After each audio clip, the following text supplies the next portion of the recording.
هادوك اللي كيقولوا لينا بان المغرب حضاره وامبراطوريه ديال 14 قرن، والدوله العلويه الشريفه اللي نهار وما طال والعبيد كيفتخروا بالانجازات ديالهم.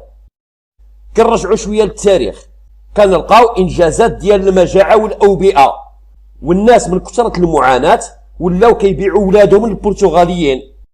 واللي يقول لي هذا الشيء ما صراش نقول ليه سير طالع على كتاب تاريخ المجاعات والاوبئه بالمغرب في القرن 18 و 19، غادي تلقى هذا الشيء مدون في الكتاب. الناس كانوا كيعيشوا المجاعه والمرض، والسلاطين كانوا يعيشوا في الرفاهيه والجواري والخدام، وكينفقوا الاموال على الدول الغربيه. علمنا الخوت، المجاعه والاوبئه ضربت المغرب عده مرات، خصنا نديروا عليها سلسله من الحلقات، وفي كل حلقه نتكلموا على زمن معين اللي ضرب فيه المجاعه والاوبئه. دابا في هذه الحلقه نتكلموا على المجاعه اللي ضربت في سنه 1721 الى 1724 وسميت بعام الجوع. جميع الباحثين الاجانب اللي جاوا للمغرب كانوا يلاحظوا بان سكان المغرب العدد ديالهم لا يتراوح 3 ملايين نسمه، وكانوا يشوفوا الموارد الطبيعيه عمرها ما كانت لصالح الشعب، كانت لصالح الطبقه الحاكمه ولصالح هذوك الاجانب اللي كانوا يحموا الطبقه الحاكمه. شكون السلطان اللي كان حاكم في هذه الفتره؟ هو مولاهم اسماعيل اللي معروف باسم السلطان الجنس وعاشق الدم.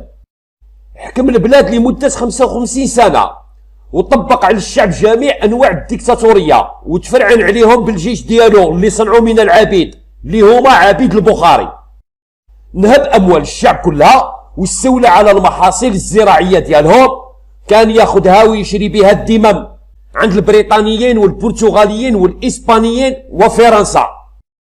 في اواخر فتره الحكم ديالو ضربت واحد المجاعه في البلاد، الناس ولات كتموت بالجوع، ومن كثره هذا الجوع ولاو كياكلوا الجيفه والموتى في فاس.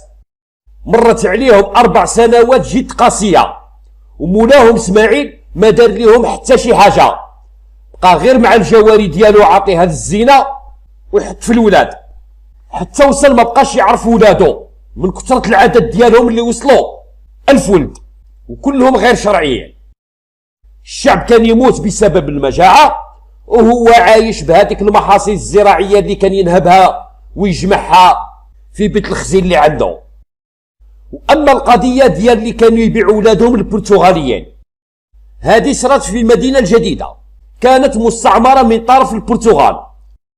القبائل تما بسبب الجوع كانوا يجيبوا ولادهم وبناتهم وعيالاتهم يبيعوهم للبرتغاليين.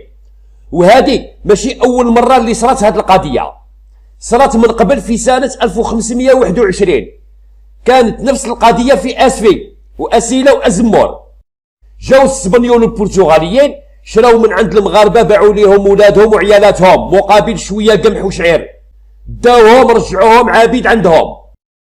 واما في عهد مولاهم اسماعيل اللي الناس كانوا يبيعوا ولادهم جديده البرتغاليين، هذه بشهاده العامل البرتغالي اللي كان حاكم جديده سميتو دوارتي سورتي بيريرا، تيقول: اضطر اعداء الصليب المجيد اللي هما المغاربه متوسلين لاهل مسكن اللي هما البرتغاليين اللي كانوا ساكنين تما ليبيعوا لهم نساءهم وابنائهم مقابل حفنه من الحبوب. وضع كارثي، الناس كلاو الموتى، هذه حقيقه ماشي كذوب.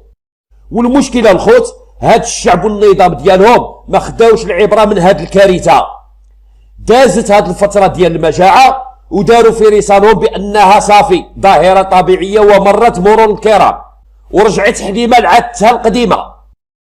تحسنت الاوضاع ورجعت العبوديه، والسلاطين كملوا في هذاك المشوار ديال ممارسه الديكتاتوريه ونهب الاموال والتبندير، وما داروش حسابهم بان المجاعه غادي تعاود ترجع لهم، لان هاد الحكام الجبابره ما قراوش شعبهم على واحد الوعي ديال محاربه الاوبئه والمجاعه، وما علمهمش هذيك الافكار ديال البنادم خصو يدير الاحتياطات ديالو باش يتفادى هاد المأساة ديال الجوع، وما يزيدش يعاود بنادم ياكل الموتى والجيفه، وما يزيدش يعاود يبيع ولده ومرته مقابل حفله الشعير.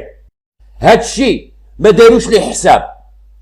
دازت فتره المجاعه ورجعت الناس لحياتها الطبيعيه، صافي الدنيا هانيه حتى لسنه 1737 عاودت رجعت لهم المجاعه وبقات لمده سنه واحده فقط مشاو فيها عدد كبير من الضحايا وسميت بمجاعه الصندوق.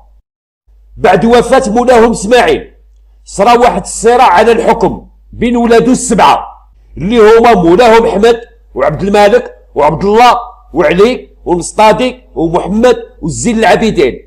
هادو كاملين تولاو السلطه، ولكن عبد الله هو اللي تولى السلطه اكثر منهم. وهاد المجاعه اللي ضربت في سنه 1737 كان السبب ديالها هو عبد الله. في المرحله اللي كانت المحاصيل الزراعيه واجده باش الناس يحصدوها ويخزنوها، ولاد اسماعيل كانوا يتحاربوا في بعضهم البعض، وهذيك المحاصيل الزراعيه كلها تحرقت بسبب الحروب. حرقوا جميع الخيرات ديال عباد الله. من بعدها جاء عندهم الجفاف مباشره، دخلوا في المجاعه لمده سنه.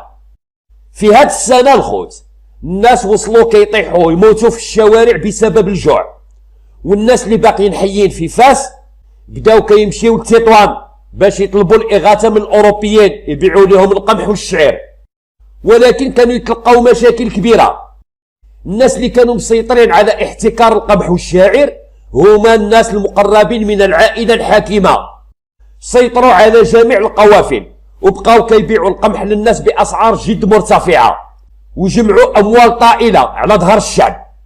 اللي عنده الفلوس يشري واللي ما عندوش الفلوس كان يموت. والمخزن ما قدر يدير حتى شي حاجه، وعمره ما حاول يدير شي خطوه اللي يخدم هذا الشعب.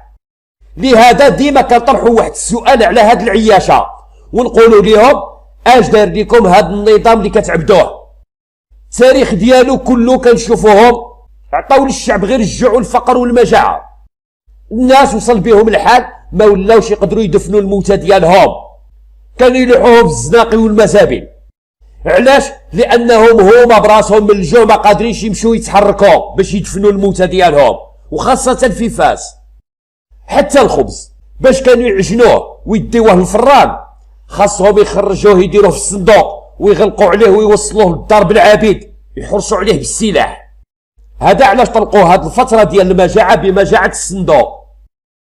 نكتفي بهذا الخوت، وفي الحلقه المقبله نتكلموا على الفتره اخرى من المجاعه والاوبئه في عهد هاد السلاطين الفاشلين اللي كيفتخروا بهم هاد العياشه اللي مازال كيعانيوا ليومنا هذا من الازمات ديال الجوع، وكيعانيوا من الديكتاتوريه المخزن اللي كيترأس عليها هبل السادس المفترس في عصره هذا.